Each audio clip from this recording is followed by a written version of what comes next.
नमस्कार मित्रों।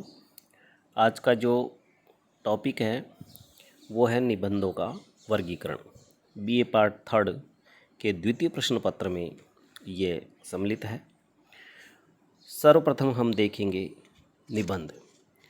निबंध शब्द की जो परंपरा है वो प्राचीन है, किंतु तब से और अब तक इसके अर्थ में काफ़ी अंतर दिखाई देता है। यूरोपीय साहित्य के प्रभाव और संपर्क ने इसके अर्थ को परिवर्तित कर दिया है, या यूँ कहें कि संशोधित कर दिया है। एक विद्वान का कथन है कि निबंध व्यक्ति की मानसिक चेतना और भावात्मक अनुभूति का गद्यात्मक लिखित रूप है और जन विकास का यथार्थ पत्रक भी है। निबंध किसी देश की जनसत्तात्मक विचार स्वतंत्रता और उदार सामाजिकता का लेखा है। जिस समाज में कम बंधन होंगे उसमें व्यक्ति अधिक से अधिक स्वाभाविकता और स्वाधीनता का उपयोग करेगा। स्वाधीन सामाजिक वातावरण में व्यक्ति की महत्ता पनपेगी, वह बंधनहीन मानसिक क्षेत्र में विचरण कर सकेगा और परंपरागत दासपूर्ण आस्थाओं से वो मुक्त हो जाएगा। निर्भयता के साथ अपना दृष्टिकोण वो उपस्थित कर पाएगा। तो लेखक और पाठक के बीच निबंध एक सरल सेतु है जिस पर दोनों एक दूसरे तक आ जा सकते हैं। निबंध अपने अंदर कुछ भी नहीं छिपाता है। यदि उसका लेखक सही और स्पष्ट है तो निबंध अपने पाठक बंधु के सामने एक सच्चे मित्र की तरह अपने विचारों को स्पष्ट कर देता है। निबंध एक ऐसा साधन भी है जिसके द्वारा लेखक पाठक के सामने बिना किसी आवरण के आता है। अतः साधारण अर्थ में जो निबंध का अर्थ है वो है बंधन में बंधी हुई कोई वस्तु। इस आधार पर निबंध साहित्य की वह विधा है जिसमें प्रयत्नपूर्वक एक एक वाक्य को जमा जमा करके रखा जाता है। निबंध से निगूढ़ बंध का बोध होता है। निबंध मूलतः संस्कृत साहित्य का शब्द है और इसकी व्याख्या में कहा गया है निबंधातीति निबंध। धातर्वर्त की दृष्टि से इसके प्राचीन रूप और अर्थ को स्पष्ट करने के लिए नि प्लस बंध प्लस ल्यूट अर्थात वह निबंध है जिसमें विचारों का निबंधन हो। पुराने जमाने में यह शब्द द्रव्य और औषधि के अर्थ में भी प्रयुक्त होता रहा है, किंतु वाङ्मय की दृष्टि से उपरिसंकेतित जो व्युत्पत्तियाँ हैं, एकत्र करना, जोड़ना और संगठन करना आदि भावों का द्योतक है। इसका अंग्रेजी पर्याय ऐसे है जिसका विकास फ्रेंच संज्ञा ऐसे जो क्रियापद ऐसा अतः की देन है। ऐसे का अर्थ है मन का आकस्मिक और उच्छृंखल आवेग, असंबद्ध बुद्धि विलास। जहाँ भारतीय परंपरा के अनुसार निबंध एक ऐसी गद्य रचना थी जिसमें तर्क के सहारे शास्त्रीय और विश्लेषणात्मक रीति को अपना करके किसी विषय का प्रतिपादन किया हो, वहाँ पश्चिम के ऐसे के प्रभाव से या उसके प्रभाव में उसमें अपूर्णता, असंबद्धता और विशृंखलता की प्रवृत्ति आने लगी। अब देखिए जो निबंध है, यदि साहित्यिक दृष्टि से हम इसका विश्लेषण करें, विवेचन करें, तो विद्वानों ने इसकी परिभाषाएं अलग अलग दी हैं। पहले जो अर्थ निबंध का था आज वह नहीं रहा है। इसी कारण जॉनसन और क्रेवेल ने जो परिभाषाएं दी हैं वे आज के युग में मजाक समझ करके एक तरफ रख दी जाती है। जॉनसन ने निबंध को मन की आकस्मिक भटकन और संबंध व चिंतनहीन बुद्धि विलास बताया है, और क्रेवेल ने इसका उपहास किया और कहा कि निबंध लेखन कला का प्रिय साधन है, जिस लेखक में न तो प्रतिभा है न ज्ञान बुद्धि की जिज्ञासा है, निबंध लेखन उसी के अनुकूल पड़ता है। प्रिस्टले कहते हैं कि निबंध मौलिक व्यक्तित्व की निश्चल अभिव्यक्ति और संक्षिप्त कलात्मक वार्ता है। हिल निबंध को विषय विवेचन तक सीमित मानते हैं। हडसन निबंध को अनिवार्यतः व्यक्ति रचना मानते हैं। अतः हिंदी के विद्वान हैं, उन्होंने भी निबंध के स्वरूप को स्पष्ट करने और इसे परिभाषित करने का जो प्रयास किया है, उसमें से आचार्य रामचंद्र शुक्ल कहते हैं कि आधुनिक पाश्चात्य लक्षणों के आधार पर निबंध उसी को कहना चाहिए जिसमें व्यक्तित्व अर्थात व्यक्तिगत विशेषता हो। ये ऐसा आचार्य रामचंद्र शुक्ल कहते हैं।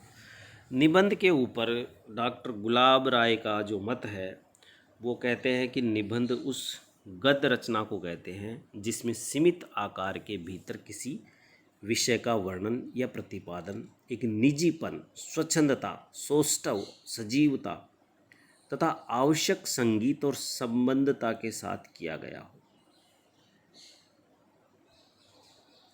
बाबू श्याम सुंदर दास के अनुसार निबंध उस लेख को कहना चाहिए जिसमें किसी गहन विषय पर विस्तार पूर्वक पांडित्यपूर्ण विचार किया गया हो। तो इस प्रकार बहुत सारे विद्वानों के निबंध पर ये परिभाषाएं हैं, लेकिन मैं समझता हूँ कि इन परिभाषाओं के आधार पर हम निबंध को समझने में हमें आसानी होगी और शायद हम समझ सकेंगे। अब देखिए, हिंदी में जो निबंध लिखे गए हैं, यदि उन पर हम दृष्टिपात करें और उनको स्पष्ट रूप से देखें तो भारतेंदु युग के निबंधकारों में आत्मव्यंजना का तत्व विशेष रूप से दिखाई दिया है, और द्विवेदी युग में भाषा की प्रौढ़ता और परिष्कृति के साथ वैचारिक गांभीर्यता आ गई है। परिणाम स्वरूप आत्माभिव्यंजना की प्रवृत्ति द्विवेदी युग में कम हो गई थी। आचार्य शुक्ल ने व्यक्ति व्यंजना को निबंधों का अनिवार्य गुण स्वीकार किया, किंतु साथ ही साथ उसमें वैचारिक गंभीरता, क्रमिकता, कसावट का भी समर्थन किया। सरदार पूरण सिंह के निबंधों में उनकी वैचारिकता क्रमिक रूप से अभिव्यक्त होती हुई तरल रूप में दिखाई देती है।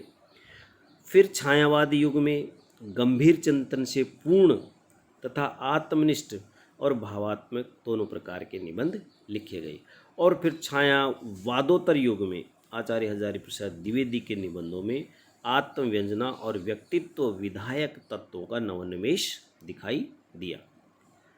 उसी समय में हिंदी साहित्य में व्यक्तिनिष्ठ और वस्तुपरक दोनों प्रकार की शैलियों में निबंध लिखे गए। यदि हम निबंधों की विशेषता की बात करें तो निबंध एक रचना है, और रचना में विषय लेखक की दृष्टि से अनुभूति और शैली का सम्मिलित रूप दिखाई पड़ता है। दूसरी इसकी विशेषता है कि निबंध गद्य का लघु और चुस्त रचना प्रकार है। इसमें किसी एक विषय का पूर्ण विवेचन विश्लेषण होता है। निबंध प्रसंग गर्भत्व होता है। निबंध में व्यक्तित्व अनिवार्यता रहता है, इसके अभाव में यह आत्मीय नहीं हो पाता है। व्यंग और विनोद भी निबंध के अनिवार्य तत्व हैं। निबंध में लेखक का स्वाधीन चिंतन होता है, उसमें सरस मधुर शैली के बिना किसी आवरण में उसको प्रस्तुत किया नहीं जा सकता। निबंध में एक सीमा होती है और वह सीमा ही उसकी शक्ति की परिचायक होती है। निबंध में क्रमबद्धता, कसावट, संगठन, पूर्णता अनिवार्य होती है। इन गुणों के आधार पर हम निबंध को सार्थक नाम दे सकते हैं। अब जो मूल हमारा आलोच्य विषय है वो है निबंधों का वर्गीकरण। तो सामान्यतः निबंधों के दो भेद होते हैं, विषय प्रधान और व्यक्ति प्रधान। विषय प्रधान निबंधों में विषय विशेष की आलोचना होती है, अतः लेखक की कल्पना और भाव सत्ता स्वतंत्र विहार नहीं कर पाती है। और जो व्यक्ति प्रधान निबंध होते हैं उनमें कलाकार का व्यक्तित्व खुलकर सामने आता है। आचार्य हजारी प्रसाद द्विवेदी ने जो निबंधों का वर्गीकरण किया है वो है वार्तामूलक, व्याख्यामूलक, अनियंत्रित, गद्यमूलक, स्वगत, चिंतनमूलक और कलहमूलक। ये 5 वर्गीकरण हजारी प्रसाद द्विवेदी ने किया है। विद्यार्थियों की सुविधा और स्पष्टता को ध्यान में रख करके निबंधों को ऐसे तो बहुत सारे विद्वानों ने वर्गीकरण किया है, लेकिन एक प्रकार से सार रूप से हम निबंधों को 5 भागों में बांट सकते हैं। एक तो है भावात्मक निबंध, दूसरे होते हैं विचारात्मक निबंध, तीसरे होते हैं वर्णनात्मक निबंध, चौथे होते हैं कथात्मक निबंध और 5वां है हास्य व्यंग्यात्मक निबंध। जो भावात्मक निबंध होते हैं इन निबंधों का संबंध सीधा मनुष्य के हृदय से होता है। जब मनुष्य चिंतन और तर्क छोड़ करके किसी वस्तु को या किसी विषय को केवल हृदय की आंखों से देखता है तो वहाँ पर भावों के साथ वो संबंध स्थापित कर लेता है, और इस प्रकार के जो निबंध है वो भावात्मक निबंधों की श्रेणी में आते हैं। क्योंकि भावात्मक निबंध हमेशा हृदय से निकलते हैं और वो सीधे पाठक के हृदय पर ही अपना प्रभाव छोड़ते हैं। अब इन भावात्मक निबंधों में भी हम थोड़ा सा यदि इसको और विस्तार से देखें तो इसमें भी थोड़ा सा अंतर होता है। इसमें तो कुछ निबंध तो होते कल्पना प्रधान, जिसमें निबंधकार अपनी कल्पना की सहायता से अपने नवीन शब्द चित्रों की कल्पना की दृष्टि से वो निबंधों को लिखता है और उन निबंधों का वातावरण कोमल और मधुर होता है, सुंदर शब्दों का इसमें प्रयोग होता है और वो अपनी कल्पना की उड़ान को यहाँ एक तरह से पूरा वेग देता है। इसी भावात्मक निबंधों में एक और होता है अनुभूति प्रधान निबंध।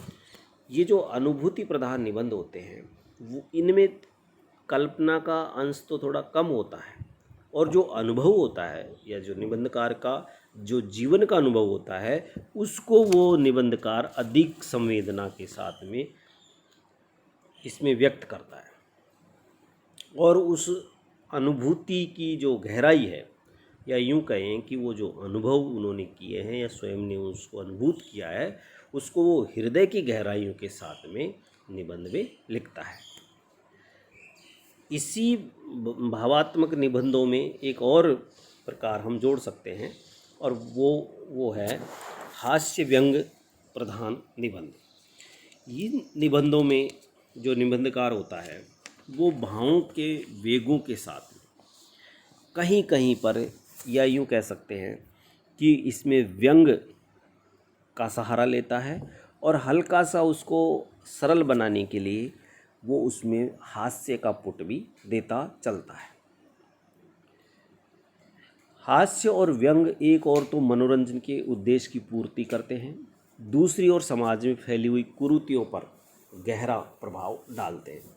ऐसे निबंधों में गुलेरी जी का कछुआ धर्म, मारेसी मऊ कुठाऊ, प्रताप नारायण मिश्र का वृद्ध, बाबू बाल मुकुंद गुप्त का शिव शंभू का चिट्ठा, हरिशंकर शर्मा का पिंजरापोल, चिड़ियाघर, ऐसे निबंधों को लिया जा सकता है। दूसरे जो निबंध हैं वो हैं विचारात्मक निबंध। जो विचारात्मक निबंध होते हैं इनमें इन निबंधों में भाव की गंभीरता और कसावट दोनों का अधिक प्रयोग किया जाता है। जो विचार प्रधान निबंध होते हैं, ऐसे निबंधों में चिंतन और विवेचन की प्रधानता देखने को मिलती है। फलस्वरूप ऐसे निबंध होते हैं, उनके न तो एक प्रकार से विषय होते हैं और न उसका जो विवेचन है वो खाली चलता है। शुक्ल जी ने श्रम साध्य नूतन उपलब्धि इन निबंधों को कहा है और वो कहते हैं कि वह जो उपलब्धि है वो पाठक को ऐसे निबंधों के बीच में विचार का कणों से मिलाती है। कविता चिंतन के कणों की अनुभूति है। प्रसाद की कविता की ये एक प्रकार से परिभाषा जितनी अच्छी विचारात्मक निबंधों के स्वरूप को व्यक्त करती है, उतनी कविता के स्वरूप को व्यक्त नहीं करती है। अच्छा, विचारात्मक निबंधों को भी यदि हम और थोड़ा विस्तार से देखें तो इसमें आलोचनात्मक निबंध, जो साहित्यिक निबंध भी होते हैं और आलोचना की दृष्टि से उन निबंधों को लिखा जाता है, परंतु आलोचना संबंधी अधिकांश लेख विधान की जो दृष्टि है उसको निबंधों की कोटि में ही रखा जाता है। आलोचनात्मक निबंधों में विश्लेषण और तर्क का स्थान उच्च होता है और ये साहित्यिक होने के कारण अन्य विचारात्मक निबंधों से अधिक सरस हो जाते हैं। हिंदी में आलोचनात्मक निबंध अधिक लिखे गए हैं। शुक्ल जी के छोटे आलोचनात्मक निबंधों का हिंदी साहित्य में ऊंचा स्थान है। ऐसे निबंधों में मानस की धर्मभूमि, काव्य में प्राकृतिक दृश्य और चिंतामणि के जो निबंध है उनको लिया जा सकता है। शुक्ल के अतिरिक्त द्विवेदी, पद्मलाल, पन्नालाल बख्शी, नंद दुलारे, विश्वनाथ प्रसाद मिश्र, हजारी प्रसाद द्विवेदी, नगेंद्र आदि हिंदी साहित्य के अच्छे आलोचनात्मक निबंधों की श्रेणी में आते हैं। इसके अलावा विवेचनात्मक निबंध, जो विवेचनात्मक निबंध होते हैं, इनमें विचारों की मौलिकता को आधार मान करके उस विषय का पूर्ण विवेचन उपस्थित किया जाता है। ऐसे निबंधों में मौलिकता एवं प्रतिपाद्य विषय पर निबंधकार की स्वतंत्रता और उद्भावनाओं के रूप में व्यक्तित्व वहाँ पर प्रकट होता है। इन निबंधों में उत्साह, श्रद्धा, भक्ति जैसे विषय होते हैं जिनका विवेचन पाठक को शुष्क प्रतीक हो सकता है, परंतु उनमें कहीं व्यंग, हास्य को लेकर के और कहीं साहित्यिक उदाहरणों की ओट में इन पर विचार किया जाता है। शुक्ल जी का उत्साह में व्यंग का एक उदाहरण है। इस जमाने में वीरता का प्रसंग उठाकर वाग्यवीर का उल्लेख यदि न हो तो बात अधूरी समझी जाएगी। ये वाग्यवीर आजकल बड़ी बड़ी सभाओं के मंचों से लेकर स्त्रियों के उठाए हुए पारिवारिक प्रपंचों तक में पाए जाते हैं। इसके अतिरिक्त आचार्य विनोबा का त्याग और दान, हरिभाऊ उपाध्याय का सुख का स्वप्न, हजारी प्रसाद द्विवेदी का हमारी शिक्षण प्रणाली, भारतवर्ष की सांस्कृतिक समस्या अच्छे विवेचनात्मक निबंध है। महादेव वर्मा, जैनेन्द्र और प्रभाकर माचवे कुछ उत्कृष्ट विवेचनात्मक निबंधकार हैं।